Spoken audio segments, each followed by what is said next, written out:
भारतीय राजनीति में सत्ता और जवाबदेही, ये रिश्ता हमेशा से बड़ा ही गहरा और सच कहें तो काफी पेचीदा रहा है। आज के इस दिलचस्प विश्लेषण में हम इतिहास के उन पन्नों को पलटेंगे जो हमें बताते हैं कि जब देश की जनता एक सुर में सवाल पूछती है तो उसकी गूंज सत्ता के गलियारों में कैसे भूचाल ला देती है। कैसे बड़े बड़े पद भी जनता के आक्रोश के सामने एकदम छोटे पड़ जाते हैं।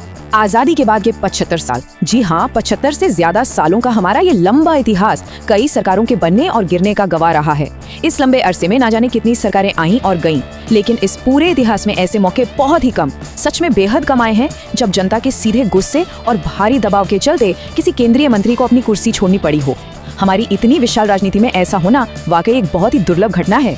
तो यहीं पर एक बहुत ही बड़ा दार्शनिक सवाल उठता है, क्या वाकई जनता की दबाव में कोई केंद्रीय मंत्री इस्तीफा देने को मजबूर हो सकता है? देखा जाए तो ये लोकतांत्रिक व्यवस्था की सबसे बड़ी पहेली है। आमतौर पर सत्ता को हम बहुत ताकतवर मानते हैं, है ना? लेकिन क्या वो ताकत जनता की सामूहिक आवाज के आगे घुटने टेक सकती है? इसका सीधा सा जवाब है बिल्कुल हाँ। लेकिन ये होता कैसे है? चलिए आज इसकी गहराई में गोता लगाते हैं। आइए इस ऐतिहासिक सफर की टाइमलाइन पर एक नजर डालते हैं। 1956, 1962, 2008, 2010, 2018 और 2026। हमारी आज की ये पूरी चर्चा इन्हीं अहम वर्षों के इर्द गिर्द घूमेगी। और मैं आपको बता दूं, ये कोई आम साल नहीं है। ये वो टर्निंग पॉइंट्स हैं जहां देश में जनता का उग्र आक्रोश और गहरे राजनीतिक विवाद आमने सामने आ गए थे। हर एक तारीख अपने आप में एक ऐसी कहानी है जिसने सत्ता को जड़ से हिलाकर रख दिया। भाग 1, नैतिक जिम्मेदारी का युग। बात है साल 1956 की। अरियालू रेल हादसा, ये एक ऐसी भयानक त्रासदी थी जिसने सैकड़ों लोगों की जान ले ली। इस दिल दहला देने वाली घटना के बाद पूरे देश में दुख और एक भारी आक्रोश की लहर दौड़ गई। हर नुक्कड़, हर चौराहे से रेलवे के बुनियादी ढांचे और यात्रियों की सुरक्षा को लेकर बहुत ही तीखे सवाल उठने लगे थे।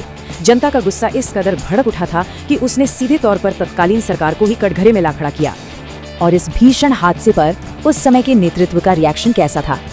देशव्यापी आक्रोश के बीच तत्कालीन रेल मंत्री लाल बहादुर शास्त्री जी ने इस घटना की पूरी नैतिक जिम्मेदारी अपने कंधों पर लेते हुए तुरंत अपने पद से इस्तीफा दे दिया। आज भी इतने दशकों बाद शास्त्री जी के इस कदम को भारतीय राजनीति में जवाबदेही की सबसे बड़ी मिसाल के तौर पर याद किया जाता है। उन्होंने ये स्थापित कर दिया कि मंत्री भले ही घटनास्थल पर मौजूद ना हो, लेकिन सिस्टम की विफलता की जिम्मेदारी तो उसी की होती है। अब थोड़ा आगे चलते हैं और देखते हैं कि 1960s के दशक में हालात कैसे बदले। साल 1962, यहाँ मामला इंफ्रास्ट्रक्चर की त्रासदी से एकदम शिफ्ट होकर सीधे राष्ट्रीय सुरक्षा पर आ गया। चीन युद्ध में मिली हार ने पूरे देश को भीतर तक झकझोर कर रख दिया था। इस हार के बाद देश भर में सरकार की तैयारियों और उनकी नीतियों पर बहुत ही कड़े सवाल उठने लगे। देश की सुरक्षा को लेकर जनता के बीच एक गहरी निराशा थी और उससे भी कहीं ज्यादा था उनका गुस्सा। तो इस बड़े संकट का नतीजा क्या निकला? एक तरफ 1962 के युद्ध में हार का इतना बड़ा नेशनल क्राइसिस था और दूसरी तरफ इसका सीधा परिणाम सामने आया तत्कालीन रक्षा मंत्री वी.के. कृष्ण मेनन का इस्तीफा। जनता और राजनीतिक गलियारों से आ रहा दबाव इतना तेज हो गया था कि उनके पास अपना पद छोड़ने के अलावा कोई और रास्ता ही नहीं बचा। ये साफ तौर पर दिखाता है कि जब बात राष्ट्रीय सुरक्षा की हो तो जनता का दबाव कितनी बड़ी ताकत बन सकता है। भाग 2, सुरक्षा और जनता का विश्वास। अब आते हैं साल 2008 पर 26/11 के मुंबई आतंकी हमले। शायद ही कोई भारतीय इस दिन को भूल सकता है। ये भारत के इतिहास के सबसे काले दिनों में से एक था। इस विनाशकारी घटना ने पूरे देश को गहरे शोक में तो डुबोया ही, लेकिन उस शोक के ठीक पीछे सिस्टम की इतनी बड़ी विफलता को लेकर लोगों के भीतर एक बहुत ही उग्र गुस्सा उबल रहा था। ये वो पल था जब पूरे देश ने एक सुर में सिर्फ और सिर्फ जवाबदेही की मांग की। इस भारी जन आक्रोश का नतीजा एकदम सीधा और स्पष्ट था। 26/11 के हमलों के बाद जो पब्लिक स्क्रूटिनी हुई, जो आलोचनाएं हुई और जिस तरह से जवाबदेही मांगी गई, उसके चलते तत्कालीन गृह मंत्री शिवराज पाटिल को अपना पद छोड़ना ही पड़ा। ये घटना फिर से उसी बात को पुख्ता करती है कि जब नेशनल सिक्योरिटी में इतनी बड़ी चूक होती है तो जनता का गुस्सा सीधे सत्ता के सबसे ऊंचे पायदान से जवाब मांगता है। भाग 3, नए सहस्राब्दी के बड़े घोटाले। साल 2010 आते आते विवादों का स्वरूप थोड़ा बदल गया। सामने आया 2G विवाद। इस मुद्दे ने तो जैसे रातों रात नेशनल हेडलाइंस पर कब्जा ही कर लिया। ये कोई छोटी मोटी घटना बिल्कुल नहीं थी। इसने पूरे देश में एक भारी सार्वजनिक और राजनीतिक तूफान खड़ा कर दिया। हर तरफ सिर्फ पारदर्शिता की कमी और सिस्टम में घुसे भ्रष्टाचार को लेकर ही सवाल उठ रहे थे। चलिए इस स्थिति को थोड़ा करीब से देखते हैं। एक तरफ 2G विवाद को लेकर सड़क से संसद तक जनता और विपक्ष का भारी दबाव था और दूसरी तरफ इसका पॉलिटिकल फॉलआउट, ए राजा का इस्तीफा। बढ़ते हुए राजनीतिक हंगामे और जनता के लगातार विरोध ने इस पूरे मामले में एक बहुत ही निर्णायक भूमिका निभाई, जिसके चलते उन्हें अंततः अपनी कुर्सी छोड़नी ही पड़ी। भाग 4, सामाजिक आंदोलन और जवाबदेही।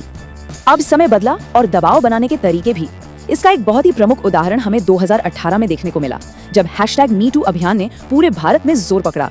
ये एक ऐसा सोशल मूवमेंट था जिसने अलग अलग क्षेत्रों में बैठे कई शक्तिशाली लोगों को सीधे कटघरे में खड़ा कर दिया। इस अभियान ने एक बिल्कुल ही नए तरह का पब्लिक प्रेशर क्रिएट किया, जहां आवाजें सड़कों पर नहीं बल्कि सीधे सोशल मीडिया के जरिए उठाई जा रही थी। और आप देखिए कि इन नए दौर के सामाजिक अभियानों की पहुंच आखिर कहां तक हो सकती है। 2018 के इस #MeToo मूवमेंट की रफ्तार और उससे जुड़े विवाद का सीधा परिणाम ये हुआ कि MJ अकबर को अपने मंत्री पद से इस्तीफा देना पड़ा।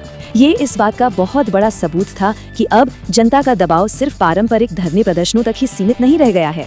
भाग 5, आधुनिक युग की जवाबदेही। और अब बात करते हैं साल 2026 की। देश का माहौल उस वक्त बेहद तनावपूर्ण था। नीट परीक्षा में सामने आई अनियमितताओं ने पूरे देश के छात्रों के मन में भारी गुस्सा भर दिया था। आप सोचिए, लाखों छात्रों का भविष्य दांव पर था। देश भर में बड़े पैमाने पर विरोध प्रदर्शन शुरू हो गए। छात्रों और उनके परिवारों द्वारा परीक्षा की पवित्रता और पूरे सिस्टम की निष्पक्षता को लेकर लगातार बिना रुके सवाल पूछे जा रहे थे। ये आक्रोश पूरे देश में जंगल की आग की तरफ फैल गया। तो इस राष्ट्रव्यापी छात्र आंदोलन का नतीजा क्या हुआ? एक तरफ पूरे देश में नीट को लेकर छात्रों का भारी विरोध और दूसरी तरफ इसका सीधा परिणाम शिक्षा मंत्री धर्मेंद्र प्रधान का इस्तीफा। जनता के लगातार उठते तीखे सवालों और विरोध के बीच हुआ ये इस्तीफा। इन 75 सालों का इतिहास हमें बहुत ही गहरा और अहम विचार देता है। लोकतंत्र में जनता की आवाज देर से ही सही लेकिन अपना असर जरूर छोड़ती है। आजादी के बाद से अब तक का ये पूरा सफर इस बात का एकदम स्पष्ट प्रमाण है कि जब जनता की सामूहिक आवाज उठती है, फिर चाहे वो सड़क पर हो या डिजिटल दुनिया में, सत्ता को उससे सुनना ही पड़ता है और हर हाल में जवाबदेही तय। हमने देखा कि कैसे रेल हादसों, राष्ट्रीय सुरक्षा घोटालों, सामाजिक आंदोलनों और छात्रों के भविष्य जैसे बड़े मुद्दों ने समय समय पर मंत्रियों को इस्तीफा देने पर मजबूर किया है। तो अब जो सबसे बड़ा सवाल हमारे सामने खड़ा है वो ये है, राजनीतिक जवाबदेही की इस निरंतर यात्रा में अगला इस्तीफा आखिर किस मुद्दे पर होगा? इसी सवाल के साथ हम आज के इस विश्लेषण को यहीं विराम देते हैं। इस सफर में हमारे साथ जुड़े रहने के लिए बहुत बहुत धन्यवाद।